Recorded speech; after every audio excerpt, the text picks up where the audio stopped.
ரிஷபராசி அன்பர்களுக்கு 2025 ஒரு நல்ல ஒரு புது தொடக்கமாகவும் புது மாற்றங்களையும் கொண்டு கொடுக்கக்கூடிய ஒரு வருடமாகவும் தான் இருக்க போகுது. ரிஷபராசி காலபுருஷனுக்கு 2வது ஸ்தானாதிபதி, அதாவது தனம் குடும்பம் வாக்கு ஸ்தானத்துக்குள்ள இருக்கக்கூடிய அந்த காலபுருஷனுக்கு 2ஆம் இடம் தான் இந்த ரிஷபராசி. இந்த ரிஷப ராசிக்கு அதிபதி அந்த சுக்கிரன் கிரகம். இந்த ரிஷப ராசியில கார்த்திகை நட்சத்திர அன்பர்கள், ரோஹிணி நட்சத்திர அன்பர்கள், மிருகசீரிடம் நட்சத்திர அன்பர்கள், இந்த 3 நட்சத்திர அன்பர்களும் இருக்கிறீங்க. ரிஷபராசி அன்பர்கள் எப்போதுமே தனிமையில் அதிகமான ஒரு நிம்மதியை தேடுபவர்களாக தான் இருப்பாங்க. தன்னுடைய வாழ்க்கையில நிறைய ஒரு பட்ட கஷ்டங்களின் ஒரு வெளிப்பாடாக தான் இப்ப அதிகமான ஒரு தனிமையை விரும்புபவர்களாக இருக்கிறீங்க. தன்னுடைய வாழ்க்கையில எல்லாமே நான் இழந்தாச்சு, இன்னமே வாழ்க்கையில நான் இழக்கக்கூடியது எதுவுமே இல்லை, நிறைய பணம் பொருள் காசு இருந்தாலும் என்னுடைய வாழ்க்கையில எந்த விதமான ஒரு நிம்மதியும் இல்லை அப்படின்னு நினைக்கக்கூடிய இந்த ரிஷபராசி அன்பர்களுக்கு இந்த 2025 மிகப்பெரிய ஒரு சாதனையான காலமாக தான் இருக்க போகுது. ஏன்னா 2024ல உங்களுக்கு மிகப்பெரிய ஒரு சோதனைகள், அவமானங்கள், அசிங்கங்கள்லாம் வந்திருக்கும். உங்களுடைய 11ஆம் வீட்டு அதிபதியாகப்பட்ட அந்த குரு பகவான் இந்த மே மாதம் உங்களுக்கு 2ஆம் இடமான குடும்பஸ்தானத்திற்கு நகர்ந்து செல்கிறார். அதனால அந்த குருவினுடைய பார்வை அந்த குடும்பஸ்தானத்துல இருக்கிறதுனால இந்த ரிஷபராசி அன்பர்கள் குடும்பம் மூலமாக நிறைய ஒரு சுப நிகழ்ச்சியை கொண்டாடும் தருணமாக தான் இருக்க போகுது. இந்த ரிஷப ராசியில இருக்கக்கூடிய அந்த 3 நட்சத்திர அன்பர்கள்னு சொன்னேன் இல்லையா, கார்த்திகை நட்சத்திர அன்பர்கள் மேஷ ராசியிலையும் இருக்கிறீங்க. இங்க ரிஷப ராசியில இருக்கக்கூடிய அந்த கார்த்திகை நட்சத்திர அன்பர்கள் உங்களுடைய வாழ்க்கையில நீங்க இழந்த அந்த தரம்ன்றது, அதாவது வாழ்க்கை தரத்தையே இழந்து நிக்கிறீங்க. எவ்வளவோ பெரிய ஒரு நல்ல ஒரு வசதி வாய்ப்புகள் இருந்து கடந்த ஒரு 2 வருடங்களாக, அதுலயும் பாத்தீங்கன்னா 2024 மாதிரி மோசமான வருடம் இந்த ரிஷபராசி அன்பர்களுக்கு யாருக்குமே இருக்காது. ஏன்னா அந்த அளவுக்கு மிகப்பெரிய ஒரு வாழ்க்கை தரத்தை, எவ்வளவோ பெரிய பெரிய சொத்துக்கள்லாம் வச்சு ஒரு வீடுக்கு 3 வீடு வச்சிருந்தேன், அந்த ஒரு வீடு கூட இப்ப என் கையில இல்லை, இன்னைக்கு நேரத்துக்கு நான் வாடகை வீட்டுல இருக்கக்கூடிய ஒரு சிச்சுவேஷன்ல இருக்கிறேன் அப்படின்னு சொல்லக்கூடிய இந்த ரிஷபராசி அன்பர்களுக்கு உங்களுடைய வாழ்க்கை தரம் மீண்டும் உங்க கையில வரக்கூடிய ஒரு நேரமாக இருக்க போது.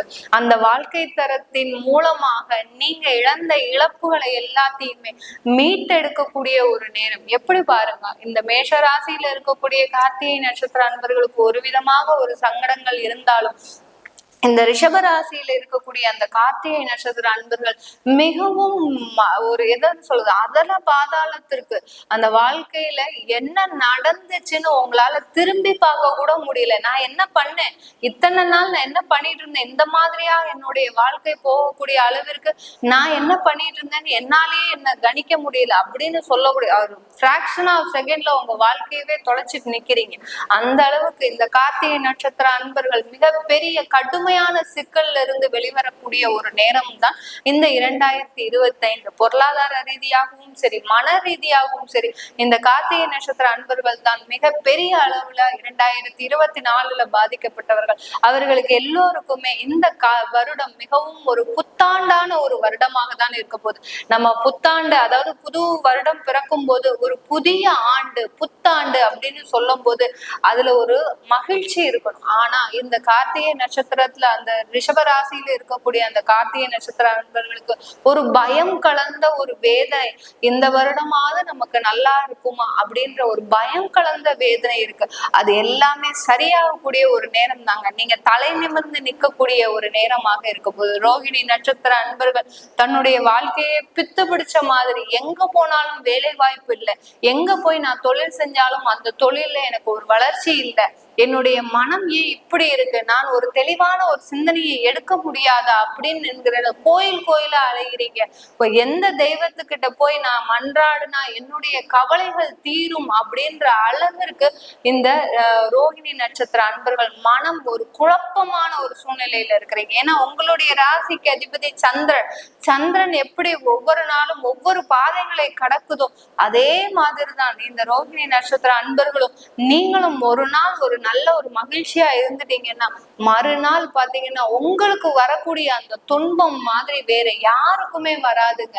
அந்த அளவிற்கு இந்த ரோகிணி நட்சத்திர அன்பர்கள் உங்களுடைய வாழ்க்கையில் இருந்து ஒரு தெளிவான ஒரு இலக்கை நோக்கி பயணிக்கக்கூடிய ஒரு நேரம் தான் இந்த 2025. அந்த தெளிவான பயணத்திற்கு உங்களுடைய உழைப்பை தயாராக்குங்க.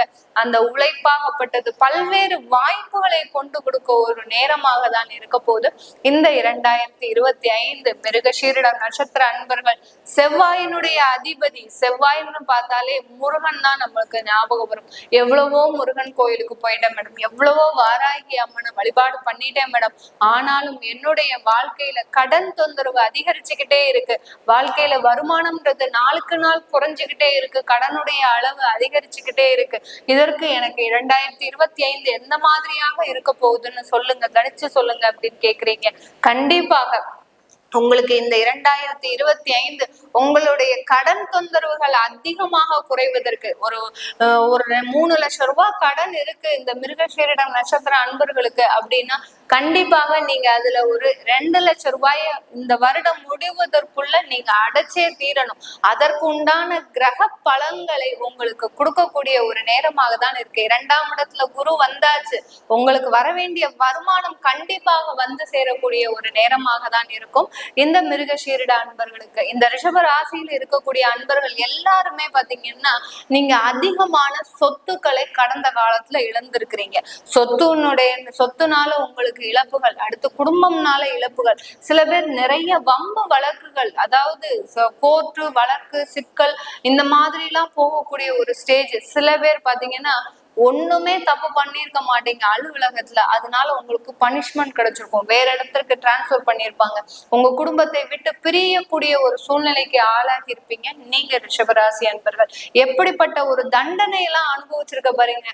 அதாவது இதுக்கு நம்ம போலீஸ்க்கே போயிடலாம் போல இருக்கு, அந்த அளவிற்கு உங்களுடைய மனவேதனை ஒரு சிறைக்குள்ள இருக்கக்கூடிய அளவிற்கு, ஒரு கூண்டில் அடைப்பட்ட ஒரு பறவை எப்படி தவிச்சிட்டு வருதோ, தன்னுடைய இறகுகளை அடித்து கொண்டு எங்கேயாவது நம்மளுக்கு விடுதலை கிடைக்காதா அப்படின்னு நினைக்கக்கூடிய அளவிற்கு அந்த கூண்டுல அடைப்பட்ட ஒரு பறவை மாதிரி தான் இந்த நீங்க ரிஷபராசி அன்பர்கள் இந்த காலகட்டத்துல, கடந்த காலகட்டத்துல எல்லாம் இருந்துட்டு இருக்கிறீங்க.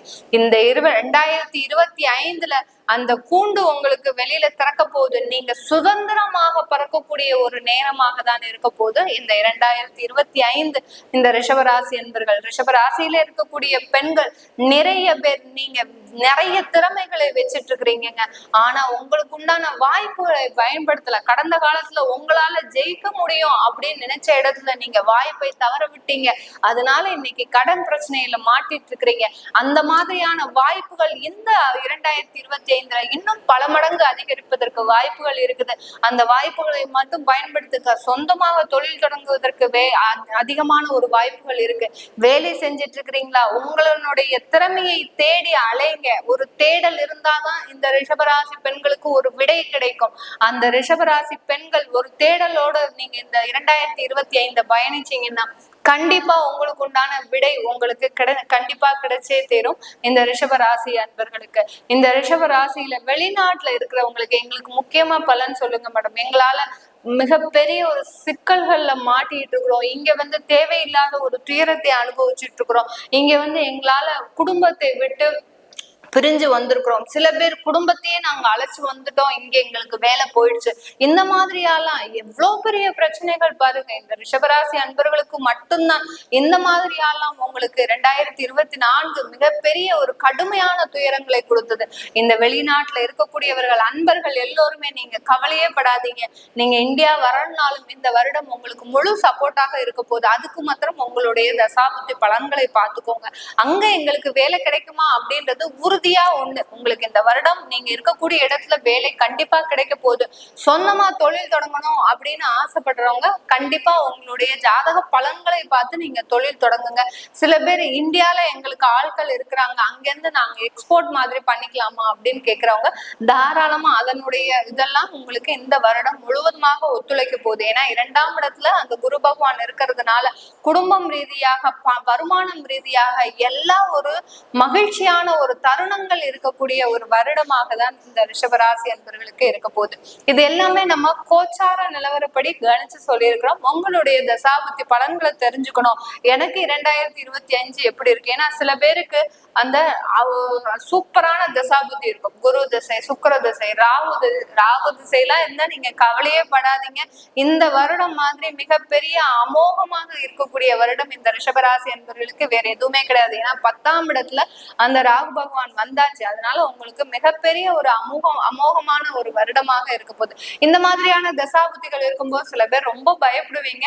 அதனால அத ஒரு தெளிவான ஒரு நோக்கத்தோடு நீங்க தெரிஞ்சுக்கிட்டீங்கன்னா கண்டிப்பா இனி வரக்கூடிய அந்த வருடங்கள் உங்களுக்கு ஒரு மிக சிறப்பான ஒரு ஆண்டை தான் கொடுக்க போகுது.